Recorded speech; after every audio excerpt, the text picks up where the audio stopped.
सिंह राशि की तरफ। थैंक यू नवजोत जी, और GNT के सभी दर्शकों को राधे राधे, जय मां पीताम्बरा। तो सिंह राशि की ढैया शुरू हो रही है और शनि महाराज अष्टम भाव से गोचर कर रहे हैं।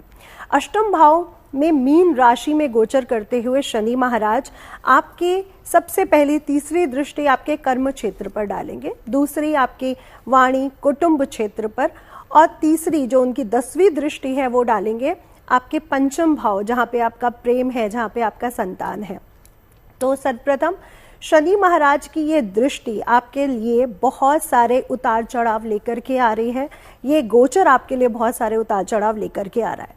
और कई लोग कह रहे हैं कि ढैया है, डर लग रहा है, तो मैं आपसे ये कहना चाहूंगी कि सिंह राशि अपने आप में राजा की राशि है और इस विक्रम संवत की शुरुआत भी रविवार से होने के कारण राजा भी सूर्य हैं और मंत्री भी सूर्य हैं। तो राजा अगर कुछ उसको चोट लग भी जाती है, राजा राजा ही रहता है, किंग किंग ही रहता है। तो शनि की जो आपके ऊपर ढैया लग रही है, उसके बावजूद भी, उतार चढ़ाव के बावजूद भी आप लोग ये 2.5 साल, ये समय आप लोगों के लिए बहुत सारी सफलताओं को लेकर के आ रहा है। क्योंकि शनि महाराज चाहे ढैया के रूप में आए, चाहे 7.5 के रूप में आए, पावर को बढ़ाते हैं। और शनि का मीन राशि में परिवर्तन ये दिखाता है कि धर्म, पावर, जहाँ पे पद प्रतिष्ठा है वो बढ़ने वाला है। तो पद प्रतिष्ठा को लेकर के आप में उतार चढ़ाव तो रहेगा, लेकिन अंत में जब शनि यहाँ से जाएंगे आपको पद प्रतिष्ठा दे करके जाएंगे। तो ये आपके लिए एक शुभ समाचार है।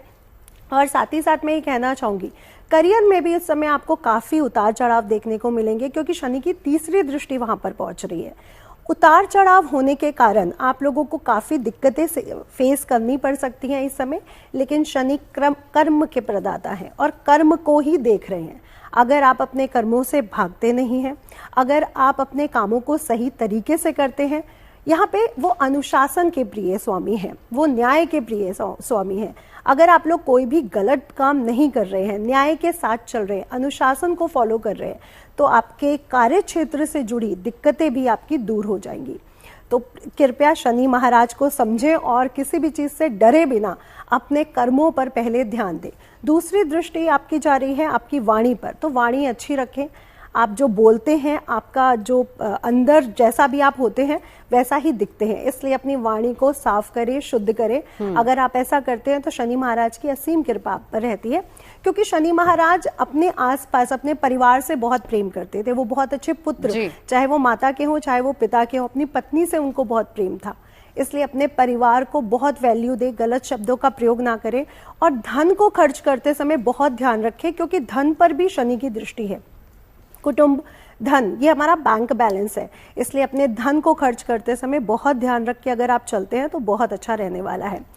अगली जो बात कहूंगी, अपनी संतान पर थोड़ा सा ध्यान दीजिए, संतान की शिक्षा पर थोड़ा सा ध्यान दीजिए। और जिनकी अभी तक संतान नहीं हुई है, वो अगर अच्छे से चल रहे हैं, शनि से रिलेटेड उपाय कर रहे हैं, तो उनको यहाँ पर संतान के योग भी जरूर बनेंगे। क्योंकि शनि महाराज जब जाते हैं ना, तो देकर के भी जाते हैं।